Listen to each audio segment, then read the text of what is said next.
দুর্ভাগ্যের সাথে বলছি, আমি ল পড়েছিলাম, তখন কলেজে প্রিন্সিপাল ছিল মানিক বাবু। অর্গানাইজড ওয়েতে ক্রাইম করেছেন, নিজের পুরো পরিবারকে যুক্ত করেছেন। আপনাদের কনস্টিটিউয়েন্সির বিধায়ক কি করেছেন?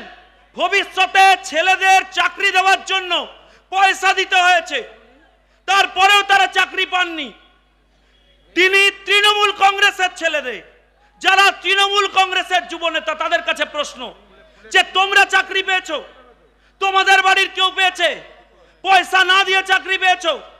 তাই আপনাদের এলাকার মানিক বাবু এখন জেলে আছেন। জিরো টলারেন্স ওয়ালা পার্টি, তার এগেনস্টে কোনো ব্যবস্থা নেয়নি।